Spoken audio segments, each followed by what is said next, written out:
So hello everyone, welcome back to our web development series. और ये video हमारे series का थर्ड पार्ट है और HTML टैग्स का सेकंड पार्ट है। तो पिछले वीडियो में हम लोगों ने ऑलरेडी हेडिंग टैग्स और टेक्स्ट फॉर्मेटिंग टैग्स को समझ लिया था। आज के इस वीडियो में हम लोग HTML के और भी इंटरेस्टिंग टैग्स को देखने वाले हैं। सो फर्स्ट ऑफ ऑल अपना टेबल ऑफ कंटेंट देख लेते हैं कि आज हम सीखने क्या वाले हैं। तो सबसे पहले हम सीखेंगे लिस्ट एंड लिस्ट टैग्स के बारे में कि लिस्ट क्या होते हैं और लिस्ट टैग्स क्या होते हैं HTML में। देन हम आएंगे एंकर टैग्स पे कि कैसे हम लोग अपने वेबसाइट पर एक टेक्स्ट के थ्रू किसी दूसरे वेबसाइट को लिंक कर सकते हैं। देन हम लिंक्स को देखेंगे कि लिंक्स क्या होते हैं और ये कितने टाइप्स के होते हैं। उसके बाद हम मीडिया टैग्स को देख रहे होंगे कि कैसे हम अपने वेबसाइट पे इमेज, वीडियो और ऑडियो को इंसर्ट कर सकते हैं। देन हम ब्लॉक एंड इनलाइन एलिमेंट्स को देखेंगे। उसके बाद semantic and non semantic tags ये क्या होते हैं। तो आज इन सारे इंटरेस्टिंग चीज़ों को हम पढ़ने वाले हैं। सो बिना किसी देरी के let's get started.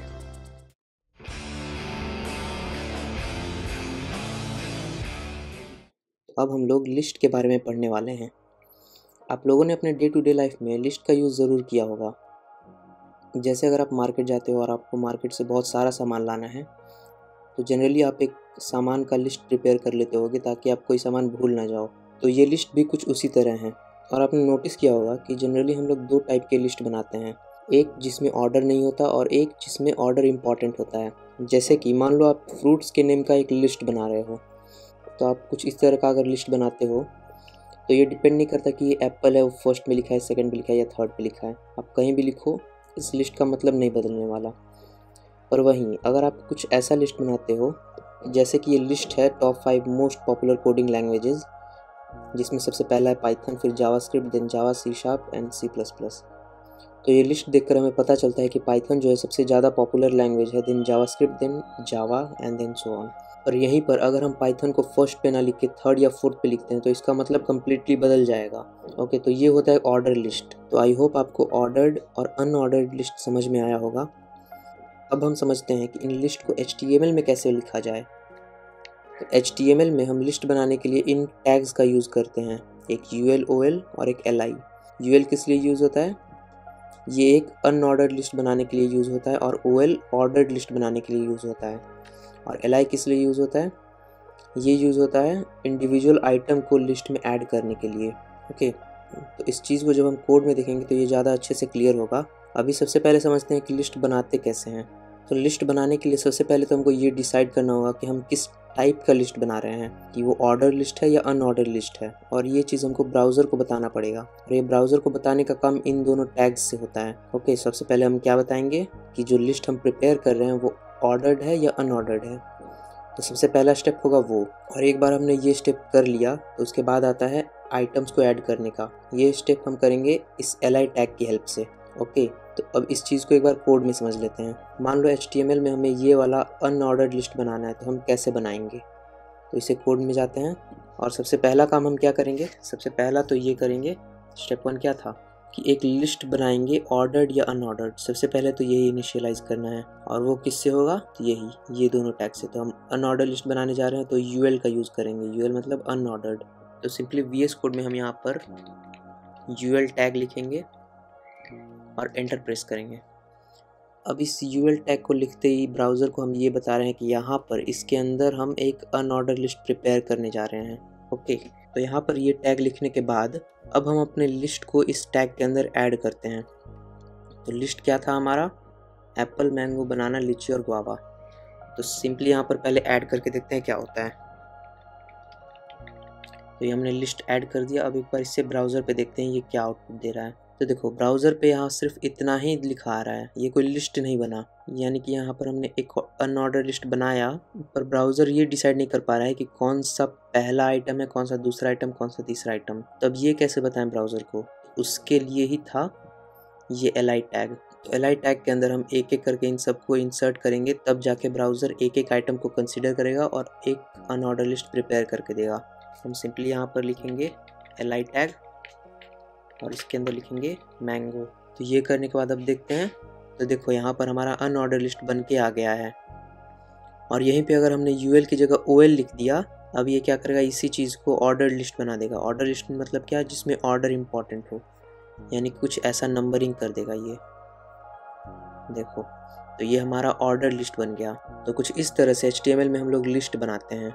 I hope इतना समझ में आ गया होगा। तो अब है डेफिनेशन लिस्ट, ये क्या होता है। अब तो बुक्स में या बहुत सारे वेबसाइट पे आपने देखा होगा कि एक हेडिंग होता है और उसके नीचे कुछ पैराग्राफ लिखा होता है। या इन जनरल अगर आप बचपन में नोट्स बनाते होगे तो कोई भी चीज़ का डेफिनेशन लिखने के लिए आप उसका एक टाइटल देते होगे और उसके बाद पॉइंट्स में उसको डिस्क्राइब करते होगे। तो ये जो पूरा चीज़ है, टाइटल और उसका डिस्क्रिप्शन, तो इस पूरे चीज़ को HTML में क्रिएट कैसे किया जाता है, इसके लिए हम लोग डेफिनेशन लिस्ट के बारे में पढ़ते हैं। तो डेफिनेशन लिस्ट को जानने से पहले हम लोग इसके कुछ टर्म्स को देख लेते हैं। तो पहला है डेफिनेशन लिस्ट। डेफिनेशन लिस्ट इस पूरे चीज़ को कहते हैं, यानी हेडिंग और उसका सब हेडिंग या उसका डिस्क्रिप्शन, ये सब को मिलाकर डेफिनेशन लिस्ट कहते हैं। और इस डेफिनेशन लिस्ट का जो टाइटल होता है या हेडिंग होता है उसे हम डेफिनेशन टर्म कहते हैं। और उसके जो डिस्क्रिप्शन होते हैं वो 1 पॉइंट में भी हो सकता है, 2 पॉइंट में भी, 3 पॉइंट में भी हो सकता है, या कैसे भी हो सकता है, तो उसे डेफिनेशन डिस्क्रिप्शन कहते हैं। जैसे यहाँ पर HTML के बारे में मुझे कुछ अगर इन्फॉर्मेशन शेयर करना हो तो पहले मैं HTML का हेडिंग लिखूंगा। तो ये हेडिंग क्या हो गया, डेफिनेशन का टर्म हो गया। देन उसके बाद मैं HTML का डिस्क्रिप्शन लिखूंगा कि HTML का फुल फॉर्म क्या होता है, ये कौन सा लैंग्वेज है, और उसके बारे में कुछ बेसिक डिटेल। तो ये जो मैंने 3 पॉइंट्स लिखे, ये 3 पॉइंट्स डेफिनेशन के डिस्क्रिप्शंस कहलाएंगे। फिर ये जो पूरा चीज़ आ जाता है उसको डेफिनेशन लिस्ट कहते हैं। तो इतना समझ में आ गया होगा। अब इससे कैसे क्रिएट करते हैं HTML में वो समझ लेते हैं। तो इसे क्रिएट करने के लिए हमारे पास 3 टैग्स होते हैं। ओके, डेफिनेशन लिस्ट के लिए आता है DL, डेफिनेशन टर्म के लिए DT और डेफिनेशन डिस्क्रिप्शन के लिए DD। ओके, तो आई होप इतना समझ में आ गया होगा। अब इन्हें यूज़ करके भी देख लेते हैं। तो मान लो हमें इसी चीज़ को रिक्रिएट करना है अपने वेबसाइट पे, तो हम कैसे करेंगे। तो सबसे पहले हम क्या करेंगे, एक डेफिनेशन लिस्ट बनाएंगे। जैसे यहाँ पर हम लोगों ने सबसे पहला काम किया था, लिस्ट बनाया था। कि पहले तो ब्राउज़र को यही बताया था हमने कि हम ऑर्डर लिस्ट बना रहे हैं या अनऑर्डर लिस्ट। वैसे यहाँ पर हम ब्राउज़र को ये बताएंगे कि हम यहाँ पर एक डिस्क्रिप्शन लिस्ट बनाने जा रहे हैं। तो बताने के लिए सबसे पहले तो DL का यूज़ करेंगे और DL टैग लिखेंगे, और जो भी चीज़ इसके अंदर आएगा उसे ब्राउज़र एक डेफिनेशन लिस्ट कंसीडर करके आउटपुट शो करेगा। ओके, तो सबसे पहले हमारा हेडिंग आता है HTML का। तो हेडिंग के लिए हम DT का यूज़ करेंगे, डेफिनेशन टर्म का। तो वो टैग लिख लेते हैं DT, और इसके अंदर हम अपना हेडिंग लिख सकते हैं HTML। अब क्या है हमारा पहला डिस्क्रिप्शन। तो इस डिस्क्रिप्शन के लिए हम लोग DD टैग का यूज़ करेंगे, और उसमें क्या लिखेंगे, HTML stands for hypertext markup language. तो वो भी एक बार लिख लेते हैं। यहाँ सिंपली लिखेंगे DD टैग, और इसके अंदर HTML stands for hyper text markup language. ये पहला चीज़ लिख लिया। दूसरा चीज़ क्या है, it is not a programming language but a markup language. तो इसे भी हम लोग DD टैग में लिखकर और लिखेंगे it is not a programming language but a markup language। Okay, तो देखो यहाँ पर हमारा हेडिंग आ गया और उसका पहला डिस्क्रिप्शन और दूसरा डिस्क्रिप्शन। तो इसे ऐसे ऐड किया जाता है। अब प्रोग्रामिंग लैंग्वेज और मार्कअप लैंग्वेज में क्या डिफरेंस होता है इस पॉइंट में आप समझ सकते हो, पर अभी के लिए वो हमारा पॉइंट ऑफ डिस्कशन नहीं है। अभी हमारा मेन फोकस डेफिनेशन लिस्ट को सीखने में है। तो आई होप इतने पार्ट से आप डेफिनेशन लिस्ट का यूज़ करना सीख गए होंगे। अब अगला आता है एंकर टैग। तो एंकर टैग क्या होता है, तो अगर आपको याद हो फर्स्ट वीडियो में मैंने कुछ ऐसा एक बनाया था, एंकर टैग का यूज़ करके गूगल लिखा था और उस पर क्लिक करते ही हम लोग गूगल के वेबसाइट पे चले जा रहे थे। तो ये जो मैजिक है वो एंकर टैग की हेल्प से होता है। तो इसे एक बार कोड में देखकर समझ लेते हैं। सबसे पहले हम क्या करेंगे, एक एंकर टैग बनाएंगे और उसके अंदर हम लिख देंगे गूगल। तो देखो यहाँ पर गूगल आ गया है, पर यहाँ पर क्लिक करने से कुछ हो नहीं रहा। तो ब्राउज़र के लिए ये चीज़ एक प्लेन टेक्स्ट है, वो ये नहीं समझेगा कि अगर यहाँ पर एंकर टैग के अंदर गूगल लिखा है इसका मतलब हमें गूगल पर रीडायरेक्ट करना है। तो अब ब्राउज़र को कैसे बताएं कि हमें किस वेबसाइट पर जाना है। उसके लिए हम सीखेंगे एट्रीब्यूट्स के बारे में। कि एट्रीब्यूट्स क्या होते हैं। तो HTML एट्रीब्यूट्स जो होते हैं वो HTML के एलिमेंट्स या टैग्स के बारे में एडिशनल इन्फॉर्मेशन प्रोवाइड करते हैं।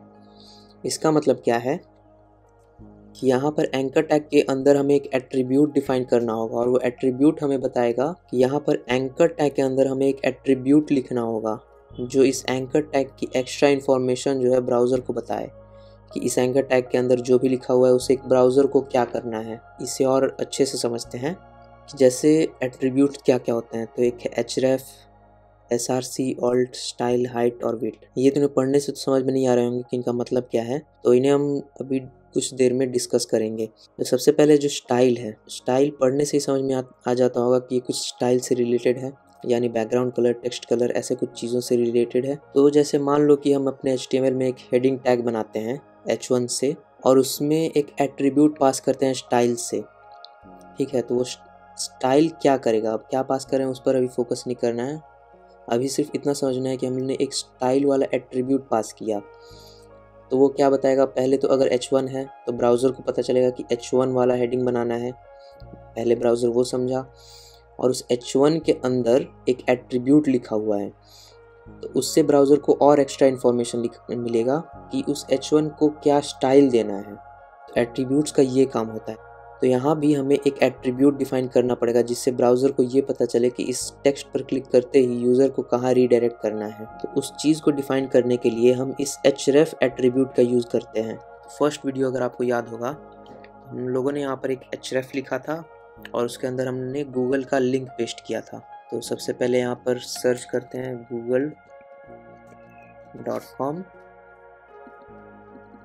और इस पूरे लिंक को कॉपी करके और इस href के अंदर पेस्ट करते हैं। तो अब देखो यहाँ पर, अब अगर हम इस गूगल पर क्लिक करते हैं तो हमारे पास google.com ओपन हो जाता है। आई होप एट्रीब्यूट समझ में आया होगा। अब एक और बात, ये जो एट्रीब्यूट्स होते हैं ये हमेशा ओपनिंग टैग में ही होंगे। इसका क्या मतलब, जैसे देखो ये एंकर टैग का ओपनिंग टैग है, यहाँ पर ये स्टार्ट हुआ और यहाँ पर ये क्लोजिंग टैग क्लोज हुआ। तो एट्रीब्यूट्स कभी भी इस क्लोजिंग टैग में नहीं आएगा, वो हमेशा इस ओपनिंग टैग में ही आएगा। ओके, ये बात ध्यान रखना है। अब है लिंक्स के बारे में हम पढ़ते हैं। ये जो हमने यहाँ पर लिंक पेस्ट किया, ये लिंक्स दो टाइप के हो सकते हैं। एक तो एक्सटर्नल लिंक, हमने यहाँ कौन सा यूज़ किया, हमने यहाँ पर एक्सटर्नल लिंक यूज़ किया, यानी ये जो google.com है इसका हमारे वेबसाइट से कोई लेना देना नहीं है, ये एक एक्सटर्नल वेबसाइट है और एक्सटर्नल वेबसाइट को हमने अपने वेबसाइट में यूज़ किया, तो ये काम हुआ एक्सटर्नल लिंक्स की वजह से। ओके, तो एक्सटर्नल लिंक अगर समझ में आ गया होगा तो आपको एक डाउट हो सकता है कि अगर एक्सटर्नल लिंक वो है तो इंटरनल लिंक क्या है। तो इंटरनल लिंक यानी कि अगर हम कोई फाइल को अपने वेबसाइट पर दिखाना चाहते हैं और वो फाइल हमारे ही सिस्टम में है और उसे शो करना चाहते हैं, तो वो होता है इंटरनल लिंक्स की मदद से। फॉर एग्जाम्पल, अगर आप यूट्यूब चलाते होंगे तो आपको ऑप्शंस दिखते होंगे, home page, history, library, subscription, ऐसा कुछ करके। तो उन ऑप्शंस को क्लिक करके आप यूट्यूब के ही अलग अलग पेजेस पे जाते हो, तो वो काम इंटरनल लिंक्स की मदद से होता है। ओके, तो इंटरनल और एक्सटर्नल लिंक आपको समझ में आ गया होगा। लेकिन अब इंटरनल लिंक्स को कैसे यूज़ करना है, तो इसके लिए हम यहाँ पर क्या करते हैं, एक home.html नाम का फाइल बना लेते हैं और इसमें अपना एक कोड लिखते हैं, दिस इज होम पेज। ठीक है, अब मान लो यहाँ पर हम एक एंकर टैग बनाते हैं और इसके अंदर लिख देते हैं होम। तो अब हम क्या चाहते हैं कि हम इस होम पर क्लिक करते ही कहाँ चले जाएं, इस होम पर क्लिक करते ही हमारा ये वाला HTML का फाइल ओपन हो जाना चाहिए। तो ये कैसे करेंगे, तो यहाँ पर हम सिंपली क्या लिखेंगे, एक स्लैश और home.html।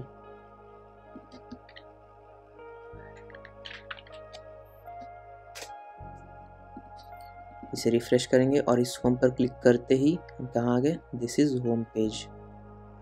तो ये होता है इंटरनल लिंक, यानी कि ये जो होम पेज वाला फाइल है ये हमारे वेबसाइट का ही एक पार्ट है और इसे इस पेज पर लिंक कैसे करेंगे, इंटरनल लिंक्स की मदद से। अब देखो ये जो एड्रेस है ना, ये बहुत ज़्यादा इंपॉर्टेंट है और बहुत ज़्यादा कंफ्यूजिंग भी कभी कभी लग सकता है कि मान लो हमारे इस मेन फोल्डर में दो और फोल्डर हो। ठीक है, हम यहाँ पर एक फोल्डर बना लेते हैं 1 और एक और फोल्डर बना लेते हैं 2। तो देखो इस मेन फोल्डर में हमारे पास दो फोल्डर और है, 1 और 2, और 1 के अंदर हम एक और फोल्डर बना लेते हैं 1.1, और 2 के अंदर हम एक फोल्डर बनाते हैं 2.1, और 2.1 के अंदर एक फोल्डर बनाते हैं 2.2। अब देखो VS कोड में अगर फोल्डर बनाना है तो ये वाले बटन से फोल्डर बनता है, और ये वाले ऑप्शन से फोल्डर बनता है, और इस वाले ऑप्शन से फाइल बनता है। ठीक है, तो फाइल और फोल्डर में कंफ्यूज मत होना। फाइल क्या होता है, जहां हम कोड लिखते हैं या कोड एडिट करते हैं, और फोल्डर क्या होता है, जो फाइल को स्टोर करता है। अब हम क्या करते हैं, इस होम वाले फाइल को इसमें मूव कर देते हैं। ये होम वाला फाइल कहाँ आ गया, सबसे पहले तो हमारा एक मेन फोल्डर है, उसके अंदर 1 और 2 नाम का फोल्डर, 2 वाले फोल्डर में एक 2.1 फोल्डर है, 2.1 में एक 2.2 फोल्डर है, और इस 2.2 के अंदर हमारा home.html है। और इस index.html को क्या करते हैं हम लोग, इसमें मूव करते हैं। किसमें, तो मेन फोल्डर के 1 वाले फोल्डर में, जो 1.1 फोल्डर है उसमें। अब इस कंप्लीट चीज़ को हम एक डायग्राम के थ्रू समझ लेते हैं कि ये हमने किया क्या। तो ये जो फाइल स्ट्रक्चर है ये कुछ इस तरीके से है कि सबसे पहले हमारा एक मेन फोल्डर है, और उस मेन फोल्डर के अंदर दो फोल्डर्स हैं 1 और 2। 1 के अंदर एक फोल्डर है 1.1, और उसके अंदर है हमारा index.html, और वैसे ही 2 वाले फोल्डर के अंदर है 2.1, उसके अंदर है 2.2, और उसके अंदर है हमारा रिक्वायर्ड डॉक्यूमेंट या फिर home.html। तो ये हो गया। अब देखो हम अभी कोड कर रहे हैं यहाँ पर इस पॉइंट पर index.html पे, यानी कि हम किस फोल्डर में हैं, 1.1 वाले फोल्डर में। तो यहाँ से यानी इस फाइल से इस फाइल तक जाने के लिए, या दूसरे शब्दों में कहें तो इस फोल्डर से इस फोल्डर में जाने के लिए हम क्या करेंगे, पहले तो इस फोल्डर से यहाँ जाएंगे, और यहाँ से फिर मेन फोल्डर में जाएंगे, मेन फोल्डर से आएंगे 2 पे, 2 से आएंगे 2.1 पे, और 2.2 वाले फोल्डर में आके हम इसे एक्सेस कर लेंगे। ओके, तो एड्रेस लिखते कैसे हैं, तो उनका यूज़ इससे समझ सकते हो कि अगर पीछे जाना है तो हम लोग डॉट डॉट स्लैश लिखते हैं, और आगे जाना है तो हम लोग सिर्फ एक स्लैश लिखते हैं। तो इसे मैं एक बार लिख के बताता हूँ कि कैसे लिखते हैं हम लोग, कि अगर हमें एक पर्टिकुलर एड्रेस पर जाना है तो हम कैसे लिखेंगे उसे। तो देखो एड्रेस कैसे लिखेंगे, अभी हम लोग हैं index.html में, यानी फोल्डर 1.1 में। तो सबसे पहले हम लोग पीछे जाएंगे। तो पीछे जाने के लिए ये बताना ज़रूरी नहीं है कि हम लोग किस फोल्डर में जा रहे हैं, तो हम लोग सिंपली डॉट डॉट स्लैश लिखेंगे। क्या लिखेंगे हम लोग, डॉट डॉट स्लैश। ये लिखकर अब हम कहाँ आ गए, 1.1 से हम लोग आ गए 1 पे। अब हमें जाना है मेन पे, तो एक और बार डॉट डॉट स्लैश लिखेंगे, डॉट डॉट स्लैश। अब हम आ गए मेन पे। अब मेन से हमें जाना है 2 पे। तो मेन में अब देखो 2 फोल्डर्स हैं, अब हमें किस फोल्डर में जाना है ये यहाँ पर बताना होगा। ठीक है, तो स्लैश के बाद हम क्या लिखेंगे, फोल्डर का नाम जिसमें अब हमें जाना है। तो हमें ये 2 वाले फोल्डर में जाना है, तो हम यहाँ पर सिंपली लिखेंगे 2। उसके बाद हमें जाना है 2.1 में। तो अब आगे जाने के लिए क्या यूज़ करेंगे, स्लैश का। तो हम लिखेंगे स्लैश 2.1। ये लिखते हैं हम कहाँ आ गए, 2.1 वाले फोल्डर में। अब 2.2 में जाना है, तो एक और बार स्लैश।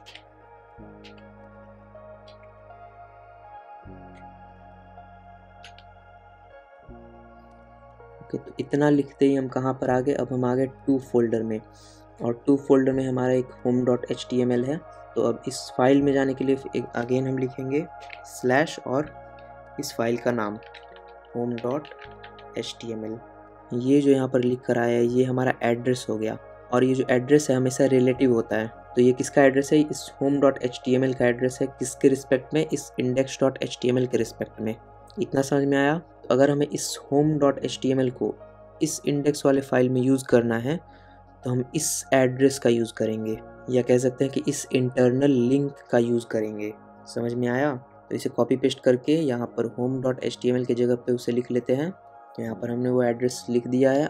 अब देखते हैं क्या ये वर्क करता है कि नहीं। एक बार इसे रिफ़्रेश करते हैं, और इस होम पर क्लिक करते ही हम again this is home page पर आ गए, यानी कि ये वर्क कर रहा है। तो कुछ इस तरह से हम लिंक्स को समझते हैं, कैसे इनका यूज़ करते हैं, इंटरनल लिंक्स क्या होते हैं, एक्सटर्नल लिंक्स क्या होते हैं, और कैसे एक फ़ाइल को दूसरे फाइल से लिंक करना है, और ये एड्रेस कैसे लिखा जाता है वो भी हम अच्छे से समझ गए हैं। तो इतना चीज़ तो आपको एंकर टैग में क्लियर होगा। अब एक और चीज़ देखो, जब भी हम इन दोनों में से कोई भी लिंक पर क्लिक कर रहे हैं तो हमारे पास कोई एक्स्ट्रा पेज नहीं आ रहा। जैसे कि आपने बहुत सारा वेबसाइट देखा होगा कि आप एक लिंक पर क्लिक करते हैं तो आपके पास एक अलग पेज ओपन होके आ जाता है, ठीक है। तो वो कैसे करना है, तो वो चीज़ करने के लिए हम एक और एट्रीब्यूट्स को पढ़ते हैं, टारगेट एट्रीब्यूट को। अब देखो, टारगेट एट्रीब्यूट में 4 ऑप्शंस आ रहे हैं। इन चारों ऑप्शंस को एक बार समझ लेते हैं कि ये क्या है। तो देखो, एक ऑप्शन तो है सेल्फ का। ये सेल्फ क्या है, तो अगर हम टारगेट इक्वल टू सेल्फ रखते हैं तो ये डिफ़ॉल्ट वाला ऑप्शन है। यानी कि जब हम इस लिंक पर क्लिक कर रहे हैं तो यहाँ कोई एक्स्ट्रा पेज ऐड नहीं हो रहा, यानी ये नया लिंक को उसी सेम पेज पर ही ओपन कर रहा है। तो ये चीज़ सेल्फ से होता है। अगर हम टारगेट ना भी लिखें तो by default target self he set होता है। उसके बाद आता है ये ब्लैंक। अगर हम टारगेट इक्वल टू ब्लैंक लिखते हैं तो ये क्या करेगा, एक नया टैब में ओपन करेगा उस लिंक को। जैसे अगर हमें इस होम पेज को एक नए टैब में ओपन करना है तो हम क्या करेंगे, सिंपली टारगेट एट्रीब्यूट को डिफाइन करेंगे और इसका वैल्यू हम क्या कर देंगे, ब्लैंक पर सेट कर देंगे, अंडरस्कोर ब्लैंक। अब क्या होगा, रिफ्रेश करेंगे और जब भी हम होम पेज पर जाएंगे तो देखो ये एक नया टैब में ओपन होगा। और ये गूगल पर जा रहे हैं तो ये उसी टैब में ओपन हो रहा है। यहाँ पर टारगेट अगर कुछ नहीं है या इसे हम हटा भी देते हैं तो यहाँ बाय डिफ़ॉल्ट टारगेट का क्या वैल्यू सेट है, सेल्फ का। और अगर हम टारगेट को सेट करते हैं इक्वल टू ब्लैंक तो वो क्या करता है, एक नया टैब ओपन कर देता है हर बार। समझ गए, जितनी बार भी हम इस होम पर क्लिक करेंगे हमारे पास एक नया टैब आता जाएगा। अब इसके बाद 2 और ऑप्शन है, टॉप और पेरेंट। इन दोनों को समझने के लिए हम पहले आई फ्रेम टैग को समझेंगे कि ये आई फ्रेम क्या है। तो मान लो कि आपको अपने वेबसाइट पे गूगल का पेज शो करना है, और कुछ इस तरह नहीं कि गूगल पर क्लिक करते ही आप गूगल वाले वेबसाइट पर ही चले जाओ। आपको करना है कि एक पर्टिकुलर सेक्शन हो जिसके अंदर ही ये गूगल वाला वेबसाइट ओपन हो। उसके लिए हम क्या करते हैं, उसके लिए हम आई फ्रेम का यूज़ करते हैं। तो एक बार इसे यूज़ करके दिखा देता हूँ मैं। सबसे पहले हम आई फ्रेम टैग लिखेंगे और इसके अंदर एक ऑप्शन है सोर्स का, SRC मतलब सोर्स। तो ये जो सोर्स है ये भी एक एट्रीब्यूट है href की तरह, इसमें भी हम लिंक को पेस्ट करेंगे।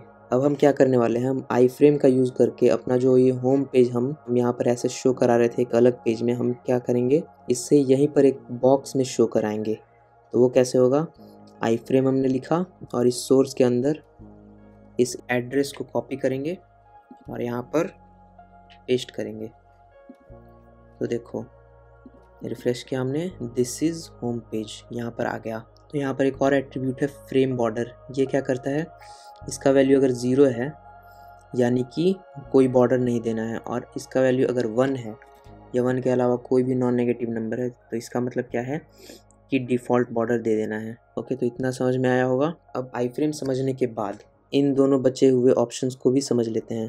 तो देखो कि हमारे पास एक मेन पेज है, उस पेज के अंदर एक आई फ्रेम है और उस आई फ्रेम के अंदर एक आई फ्रेम है और उस अंदर वाले में एक लिंक है।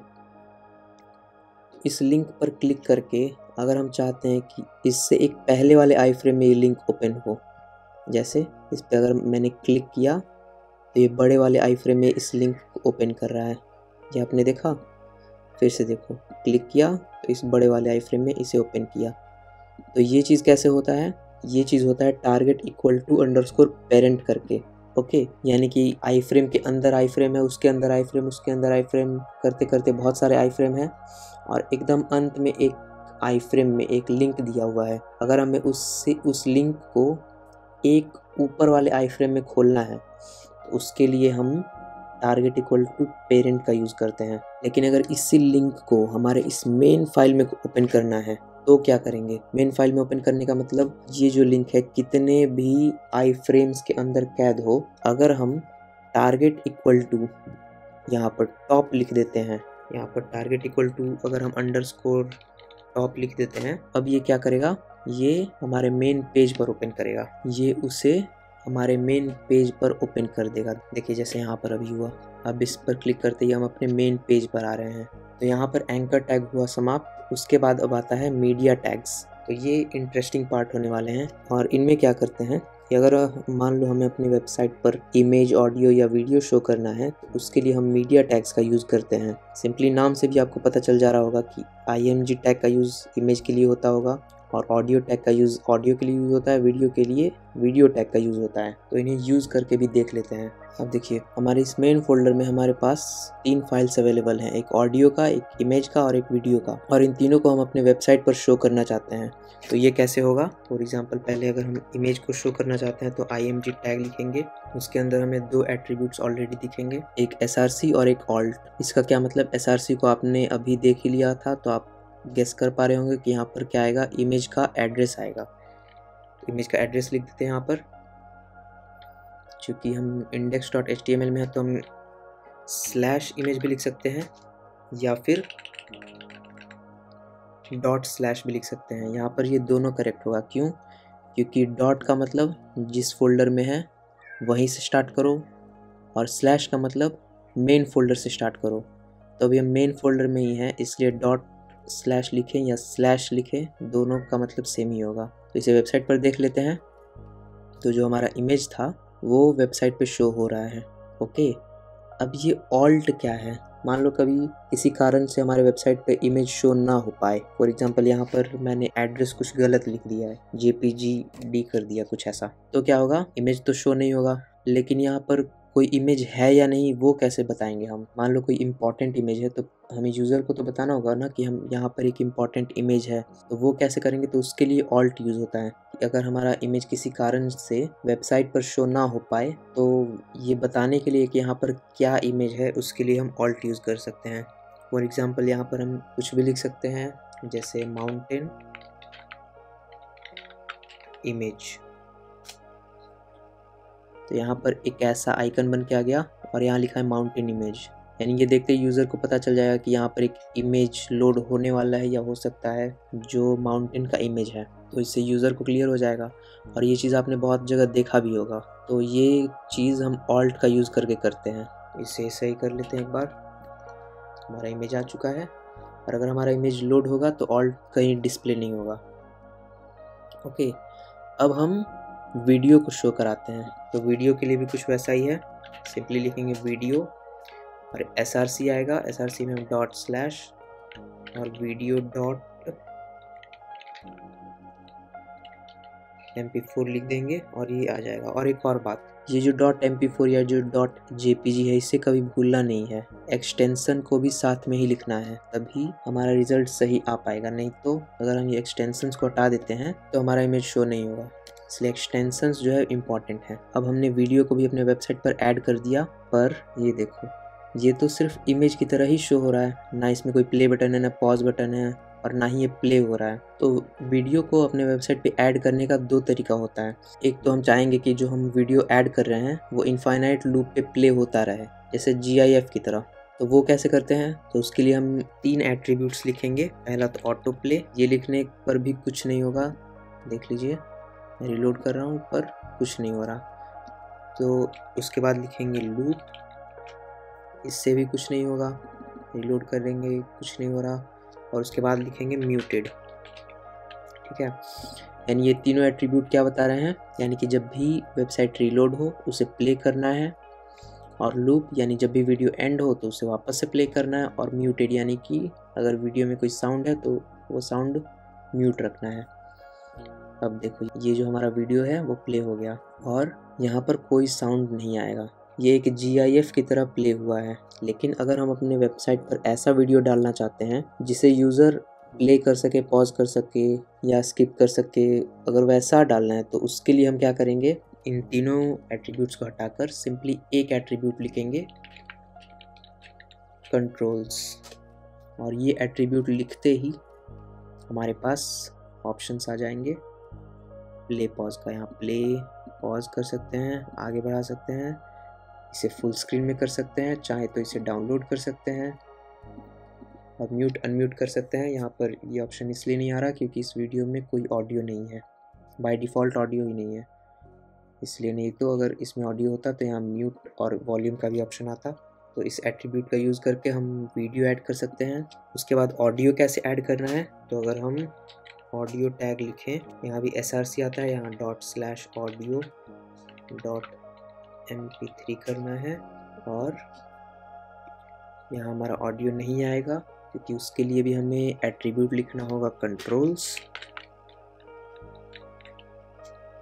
और ये लिखते ही हमारा ऑडियो भी यहाँ पर आ जाएगा, डिस्प्ले हो जाएगा। इसे प्ले कर सकते हैं, पॉज कर सकते हैं, स्किप कर सकते हैं, आगे पीछे कर सकते हैं और डाउनलोड भी कर सकते हैं।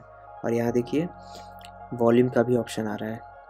तो कुछ इस तरह से हम अपने वेबसाइट पर मीडिया को ऐड करते हैं। उसके बाद हमारा 5th टॉपिक आता है block and inline elements.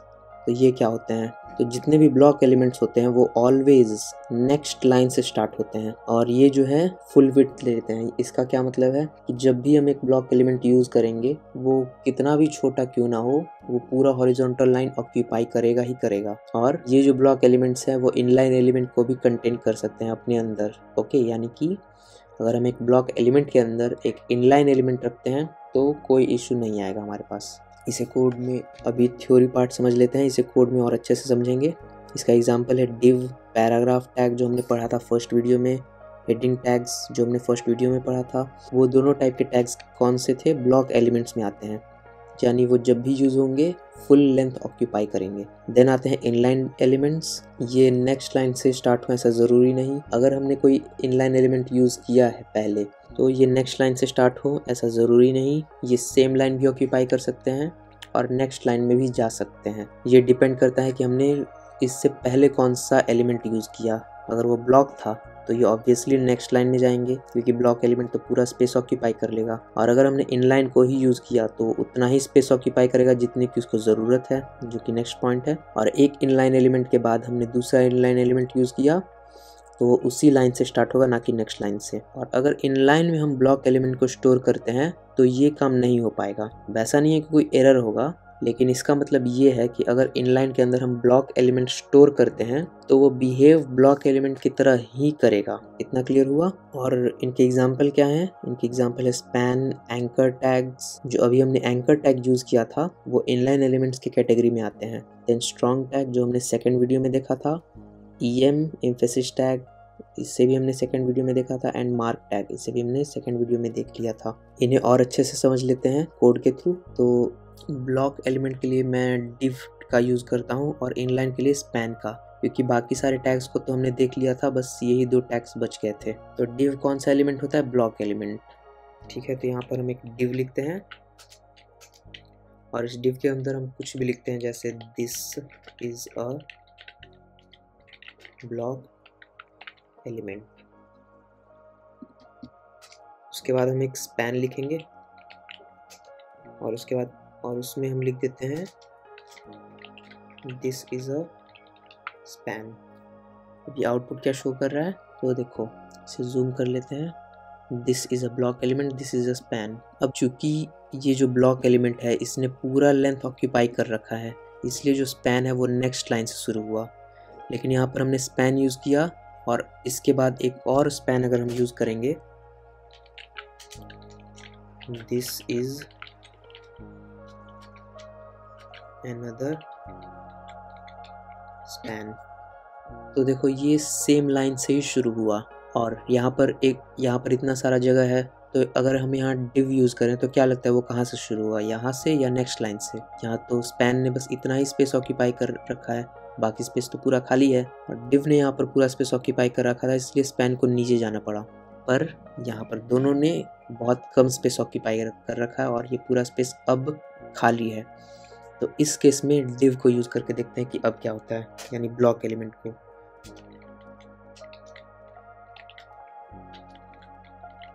This is another block element, इसे भी इनलाइन एलिमेंट कर लेते हैं।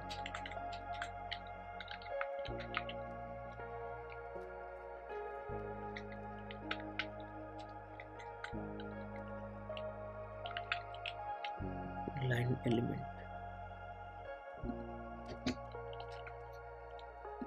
अब देखते हैं ये क्या आउटपुट देता है। तो देखो this is another block element, ये जो है नेक्स्ट लाइन से शुरू हुआ।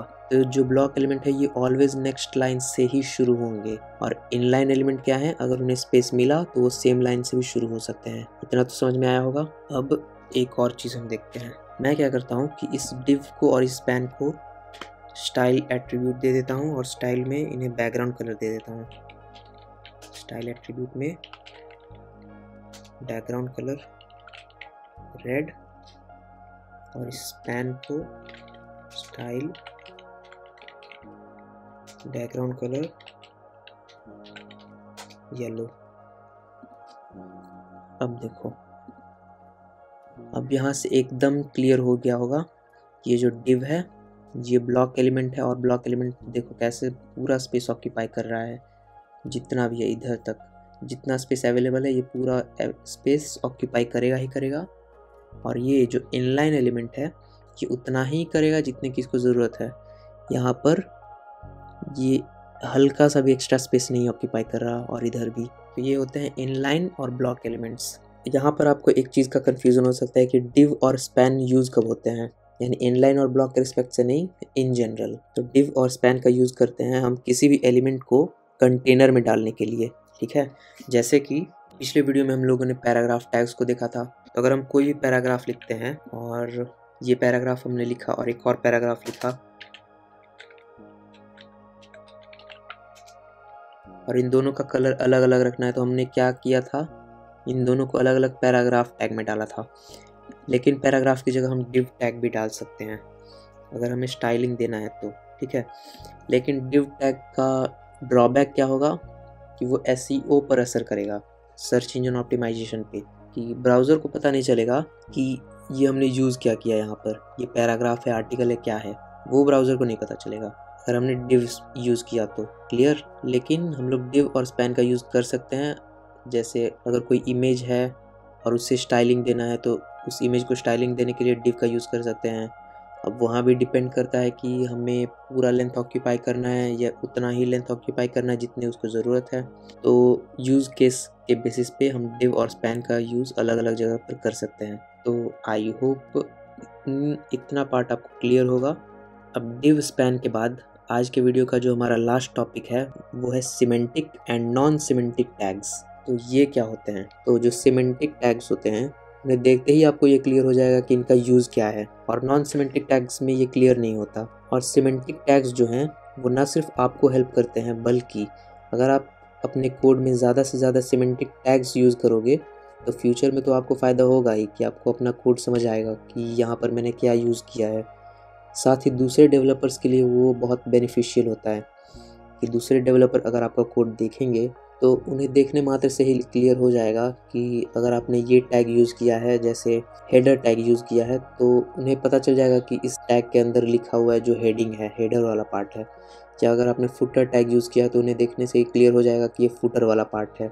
जबकि अगर आप सब जगह div यूज़ करते हो तो उन्हें बहुत कुछ अच्छे से पता नहीं चलेगा। और वही सेम चीज़ लागू होता है SEOs पर भी। अगर आप ज़्यादा से ज़्यादा सिमेंटिक टैग्स यूज़ करोगे तो ब्राउज़र उससे अच्छे से आइडेंटिफाई कर पाएगा कि कौन सी चीज़ें कहाँ यूज़ हुई हैं। जबकि अगर आप div span अगर आप हर जगह यूज़ करोगे तो ब्राउज़र को क्लियर नहीं होगा। हालांकि नॉन सिमेंटिक टैग्स का भी अपना अलग यूज़ केस है, वो यूज़ करते करते आपको पता चलेगा। जैसे कोई एकदम ही नॉर्मल सा टेक्स्ट है तो उसे तो आप div या span या कोई और नॉन सिमेंटिक टैग्स के अंदर रख सकते हो, वहाँ पर वो सही होगा। तो आई होप आपको सारी चीज़ें समझ में आई होंगी। और वीडियो एंड करने से पहले मैंने आप लोगों को पिछले वीडियो में एक टास्क दिया था कि बोल्ड टैग में और स्ट्रॉन्ग टैग में क्या अंतर है, या इटैलिक टैग में और EM टैग में क्या अंतर है, आप लोगों को पता करके आना था। तो आई होप आप में से मैक्सिमम लोगों ने वो टास्क को कंप्लीट कर लिया होगा। तो उसका आंसर ये है, तो जो बोल्ड और इटैलिक टैग्स होते हैं वो एक नॉन सिमेंटिक टैग्स होते हैं। यानी कि अगर हम बोल्ड या इटैलिक टैग यूज़ करते हैं तो वो दिखने में तो एकदम इक्वल होगा स्ट्रॉन्ग और EM टैग से, पर जो टेक्स्ट बोल्ड के अंदर लिखा है या इटैलिक के अंदर लिखा है तो ब्राउज़र उसे कोई अलग ट्रीटमेंट नहीं देगा, ओके। लेकिन अगर वही टेक्स्ट स्ट्रॉन्ग के अंदर लिखा है तो ब्राउज़र क्या करेगा, उसे एक मेन टेक्स्ट की तरह ट्रीट करेगा। ये कोई एक इम्पॉर्टेंट टेक्स्ट है ऐसे उसे ट्रीट करेगा। या EM टैग के अंदर लिखा तो उसे भी एक इम्पॉर्टेंट टेक्स्ट की तरह कंसीडर करेगा ब्राउज़र, ओके। तो ये डिफरेंस है उन दोनों में। अगर हमें किसी टेक्स्ट को बोल्ड दिखाना है एक नॉर्मल वे में, मतलब एक स्टाइल के पर्सपेक्टिव से, तो हम बोल्ड टैग का यूज़ कर सकते हैं। लेकिन अगर हम एक टेक्स्ट को बोल्ड दिखाना चाहते हैं इस रिस्पेक्ट में कि वो एक बहुत इम्पॉर्टेंट टेक्स्ट है, तो उसके लिए हम स्ट्रॉन्ग टैग का यूज़ करेंगे। And same goes for EM tag and italic tag. तो आई होप आपको ये प्रॉब्लम का सॉल्यूशन अच्छे से समझ में आया होगा, एंड आई होप आपको ये वीडियो भी अच्छा लगा होगा। तो अगर आपको ये वीडियो अच्छा लगा तो इसे लाइक करें, शेयर करें, सब्सक्राइब करें, और मिलते हैं आपसे जल्दी ही HTML के पार्ट 4 में। तब तक के लिए keep practicing and keep learning. Thank you so much for watching.